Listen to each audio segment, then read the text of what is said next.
Hey guys, I want to share a special box day that I had about a year ago.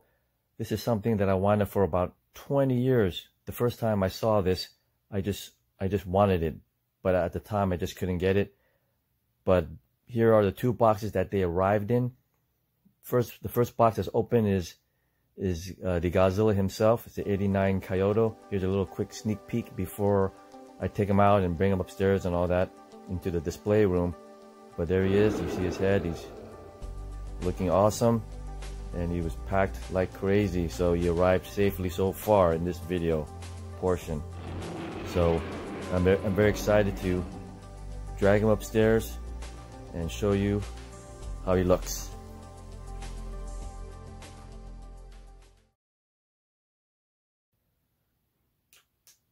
Alright guys, I got the '89 Kaiyodo upstairs in the area where he's going to be staying, and he looks pretty good. I just got to take off his boxing mitts and his plastic skirt and unwrap the tail and see how it goes. We'll find out in a minute. Alright guys, I have the '89 Kaiyodo where it's supposed to be, and it's ready to be shown. But before I do that, here is the 25cm X Plus Godzilla for scaling purposes.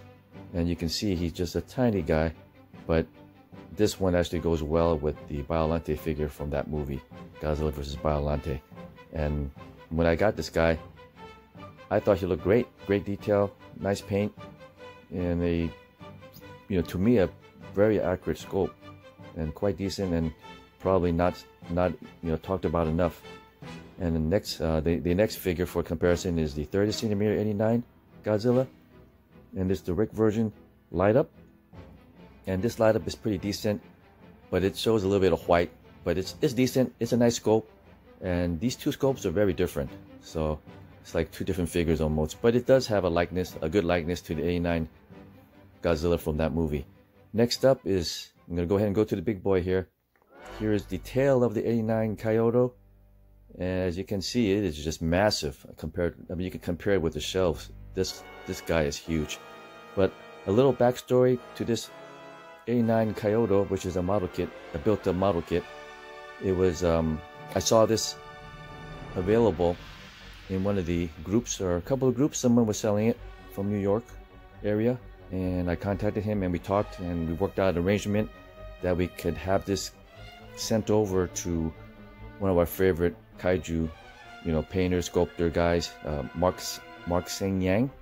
So it was sent over to him, and it arrived there in decent condition, and beforehand it was already partly built. The body was built, but the dorsal plates, the mouth, they were not put in, and nothing was done with them. I think maybe the feet was not on, but anyways, it arrived in decent shape, but it did sustain slight damage, and Mark went ahead and took care of it. He made some little repairs. He ended up filling in the seams, and he also did a little extra work. He recommended some custom eyes, so there you see the eyes. He did a great job with the mouth, great paint, the teeth. He did a great job on the nails, and the paint shows a lot of the detail. And as you can see, he did the dorsal plates nice, painted them up. He did a great job on the toes. I thought those were fantastic. One thing Mark wanted to kind of do was to make him look more lifelike, so that was one of his goals, and I think he did a good job on that. He's quite lively looking for sure. Massive piece, something that I always wanted, and I was so excited to have it. Mark also always wanted to work with this model kit or paint it, so he was able to do that, and he got that done. So he got that checked off his list. And this figure, I've been wanting it since like 20 years ago, like I said earlier, and I just never, the stars just never lined up. Oh, that guy right there is the 95 or 94 Bandai Super Premium figure. He's like 24 inches tall, so he's, he's a big figure, especially at that time period when that guy was released. So he was a big boy. But this Kaiyodo is something else. Definitely a Grail piece for me, and something that I never thought that I would have. But 20 years later, it just worked out, and I'm really excited that I have it. It's arguably my top figure of my collection, definitely the biggest one. And for an older figure, you know, from '89, you know, I'm not sure it was released in '89. It seemed like it was released a little later. It might have been released a couple times, but the one I saw was around 1999. You know, the first one that was actually I saw for sale in Emeryville in California.